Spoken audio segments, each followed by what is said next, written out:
had suggested maybe beginning with some personal stories about what our experiences in school were. Yeah, I think this is actually essential for our listeners and viewers to understand where we're coming from. And there's something interesting, not only in the fact that you and I had very different experiences in school, but that our relationship brought those two sets of experiences together. And, I came to understand what your perspective was, and you came to understand what my perspective was. And I think this worked out really well for our students because effectively each of us had the vicarious experience of the other. And therefore, there was a larger range of students that made intuitive sense to us at the point we ended up in front of the classroom. Before you spell it out, I guess I would add to that.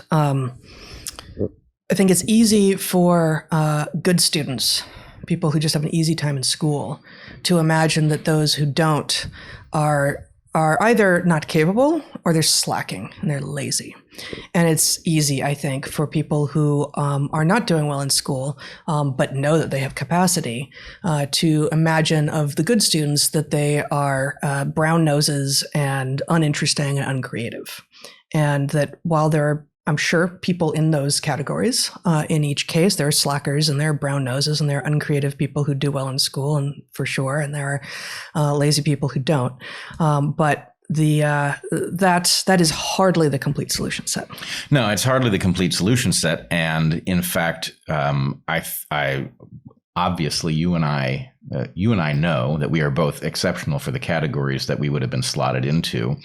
And that begins to tell you something about what school is and what it might be if we did it right. Mm-hmm. So let me just say, from my perspective, school failed for me in the second grade. I remember it happening. And of course, I have an adult's viewpoint retrospectively looking back on that period. But I remember that effectively I was in a public school. The teacher had too many students, and my inability to do the work that was being presented just simply created a predicament, which is, does the teacher invest very heavily in figuring out what's going on with that student, very probably fail, and thereby neglect the rest of the students who are in a position to do the work? Or does the teacher effectively throw up their hands and say, well, let me teach the people who are in a position to follow the directions that they're given. So why did it fail for me? It failed because of something that very frequently gets described as dyslexia. And I must say, I'm not really a believer in the category. And it's not that I find anything troubling about the idea of being defective in some way. I have defects. I'm colorblind in a way that clearly blocks my ability to see color normally. It doesn't bother me that I am. I find it interesting. I wouldn't change it if I could press a button and not be colorblind anymore. But the dyslexia thing never rang true because it doesn't make sense that dyslexia would be a maladaptation. And the reason is that writing and reading are so new that what does it even mean to say that you're defective with respect to your ability to do these things that have only been around for less than 8,000 years and for which most people had no experience until, the last several hundred years. So if it is true that there is some inability for some of us to do these things, I might also not be good at Grand Theft Auto, right? Are we going to create a disorder and say, oh, he's Grand Theft Auto defective? Or is the idea, hey, maybe Grand Theft Auto isn't an essential part of being human? So in any case, I imagine that there is a bell curve distribution of how awesome your mind is at the point that somebody points it towards reading, how awesome your mind is at picking up symbols off the page and transducing them into meaning. And I'm at the low end of that, which makes me dyslexic. But I also know that everybody gets what I've got when they're tired or when their glasses are dirty, right? It's not like we see the world in some different way. It's like reading itself is a challenge. And I also know that the reason that reading is a challenge is because paper and ink were expensive until 20 minutes ago, right? And so because paper and ink are expensive, there's pressure to make the font as small as possible to get as much text onto as few pages as possible with as little ink. And so, okay, we've picked a font size that renders some fraction of us not great at processing the symbols. And if you jack up the font size, it gets a lot easier. So again, this is all suggesting some sort of technological novelty got in the road for schooling, but nonetheless, it did something for me, which was, I think, totally essential to becoming who I am.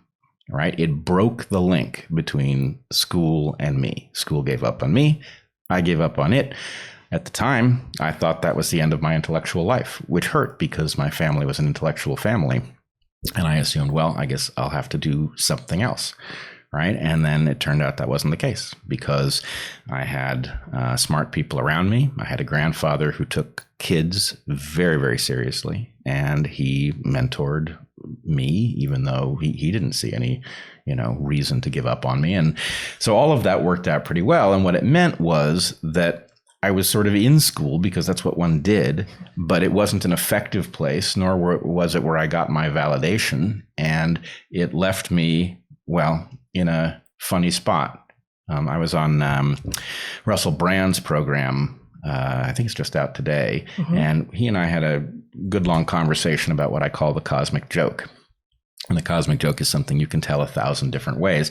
And some of the ways that the cosmic joke gets told, you're the butt of that joke. And the idea that I really detest school, and I have since very, very early on, and yet didn't manage to escape it until you and I were more or less unceremoniously hurled out of our professorships in 2017. I had been in school from the point I was 5 years old to your late 40s. Right, to my late 40s. So that's a hell of a thing to happen to you if you really dislike school.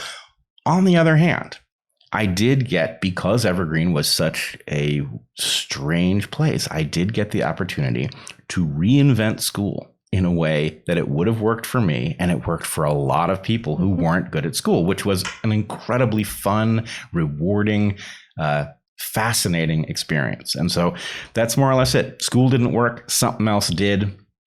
I think I only got through school because every fifth or sixth teacher saw something in me and was willing to bend or break rules for me, right? Had those people not been there at the right moment, I probably just would have gone the other way, and who knows what I would have ended up doing. But having gotten to the front of the classroom at a college where there were no rules about what you had to teach or couldn't teach or how to teach, you could completely reinvent the classroom, which I did, and it was great. And so anyway, okay, that's my side of the equation. Let's talk about your side, and then we'll talk about how they fit together. Boy, we could just go on forever on this, couldn't we? So I had, school was easy for me. I read early. I was driven to read, and I loved reading. And so the part of your story and the other people who were diagnosed or not with dyslexia, who I've come to know well, that I don't have any match for in my experience is where you avoid reading. You find it actually painful in some regards.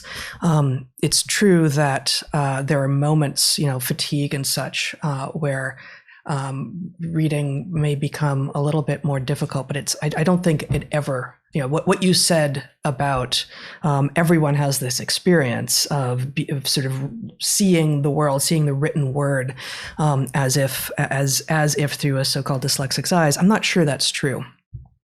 Because things can get more confusing, but they're still deeply enjoyable. I mean, you know that I love to explore, and I almost never want to go out without some written word with me just in case. I will spend hours on end just watching animals do what they do, but I also want to have something to read just in case. And there are many people like you who are not driven to have the written word with them. And I think that's that. The fact that the written word is what modern schooling revolves around is the biggest challenge for many people. That is true. I also had parents who were good at school and who were willing, when I brought things home that didn't make sense, to say, yeah, that's not the way to do it. And so specifically, I'm remembering my dad. I was not just, very much a reader and a writer, but very mathy. And my dad had actually taught math at the graduate level before he became a computer scientist. And he thought the way that math was being taught in the 70s in elementary school and the 80s in middle and high school was insane. And he basically said, don't do it that way. Why are you memorizing things? We will do this from first principles as much as possible. And it was fun and exciting and wonderful. And it ensured that my love of math was maintained as opposed to disappeared by the compulsory schooling that we were all being put through. It is also true, I am certain, and there is ample research to back this up, that modern compulsory schooling, at least in the sort of standard public and most private school modes in the weird world, are more designed for girl-typical ways of learning than for boy-typical ways of learning, and that while it is not, I think, good for girls either to be expected to sit in rows neatly, tidily, quietly, and raise their hands whenever they have anything to say, and have to be excused to do anything physical with their bodies. Girls are typically, even non-gender typical girls like I was, a fairly tomboyish girl. Girls are more able to sort of put up with that level of, frankly, authoritarian, top-down description of what it is that you need to do in order to be allowed to learn than boys are.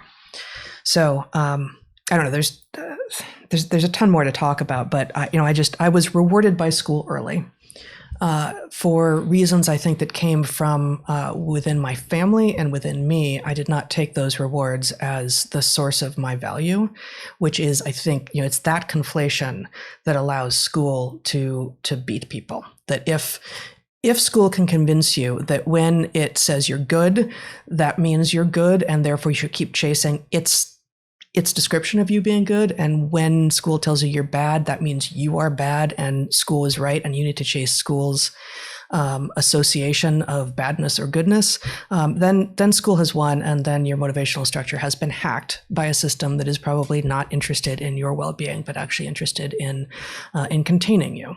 Yeah, at best, it's being efficient at some massive expense to you, and at worst, it's actually grooving you for a role that is in the interest of the system more than it is in your interest. And so if we can talk about what it was like, to fall in love with each other and encounter this very different kind of creature. I, of course, had been dealing with great students my whole life. And, some of them are your friends, right? Sure. And some of them are total pains in the asses. Oh, one of my best buddies in high school was, valedictorian, top of the class. So it's not like I didn't get along with people who were good at school, but I did find that there was something about most such people where there was a way in which there was a kind of ability to think that was clearly that waned over time, right? Mm-hmm. And this was not the case with you or with John or with the other, excellent students who I did end up hanging out with.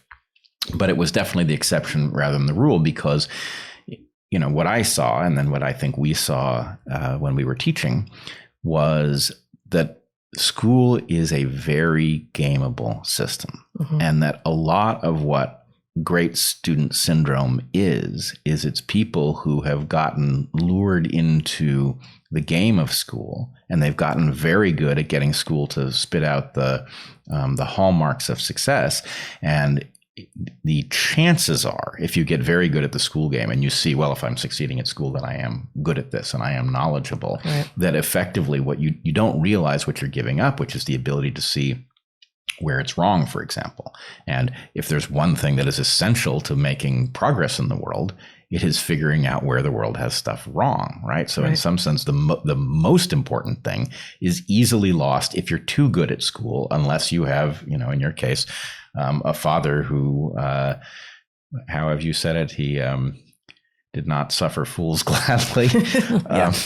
Right. And so the point was somebody, it's the ideal thing is more or less what you had, which was the ability to do school, but not an obligation to listen to it when it was wrong. And that's the hard thing. It's what we should be shooting for in the creation of school structures, but it's very hard. You either create something that isn't very effective at all, or it's too effective and it causes a loss of the ability to see what doesn't add up.